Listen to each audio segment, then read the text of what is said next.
arrival. Seriously, Ironhoof, you smell like my older sister's garbage pail at the end of the month. Will you choke on a horseshoe already, Red?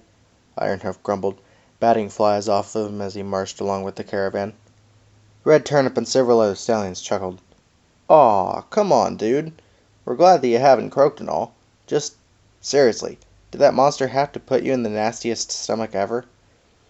All I want to do, Ironhoof seethed with each step he took up the hilly incline, is get back home for the first time in weeks and take a nice long bath.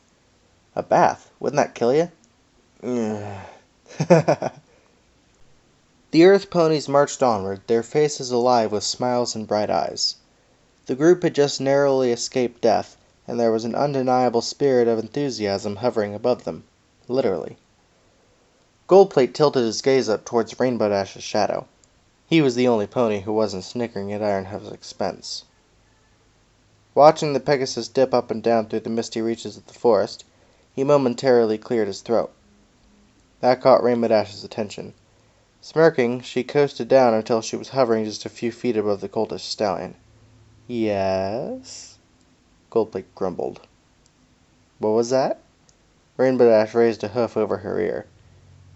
Thank you for saving Ironhoof, Goldplate managed. Rainbow Dash blinked at that. Funny. How so?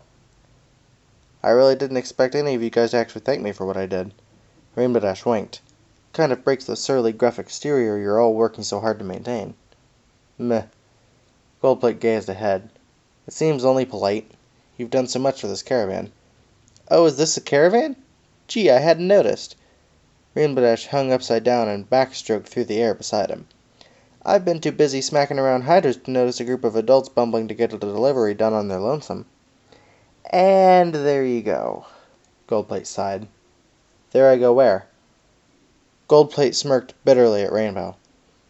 No matter how selfless or heroic you may be, one way or another you fall back to being a goofy, childish, self-centered braggart.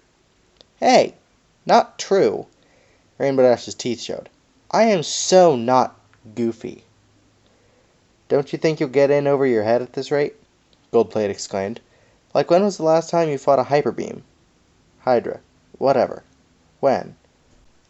Rainbow Dash flew upright and scratched her chin. That was the first time, come to think of it. I knew it! Did you now? What you did was brave, yes. Goldplate nodded. Daring? Sure. Dashing? Don't push it. Hee. But you could have seriously hurt yourself. Goldplate's face grew briefly long. Who's to know if you try something that wild in the future and it ends up killing you? I didn't know that you cared. I don't, Goldplate said with a frown. But if there's anything that Fulltrot has taught me in all the months I've worked for him, it's that ponies with nothing to lose have everything to give, even if it means themselves. Rainbow Dash raised an eyebrow. Is that why a pony like you is constantly sending himself on journeys so far from home? And how about you? Goldplate swiftly returned. Rainbow Dash merely bit her lip. At that moment, Fulltrot's voice called out from ahead of the group. Alas, every pony relax, for we have arrived. Rainbow Dash hovered upwards. Before her and the caravan, the mists parted, revealing a jagged cleft in the earth about half a mile wide. Built along the steep upper cliffs of this large embankment, just south of the large smoky structure looming to the north, was an elaborate wooden village built upon a complex series of wooden platforms, lattices, and struts. Mills turned, water wheels spun from thin waterfalls, and smoke rose from multiple chimneys as the rustic brown dwellings hung like a hazy shadow against the mountainside. It was the first civilized hub of any sort that Rainbow Dash had seen for weeks, and she was legitimately impressed.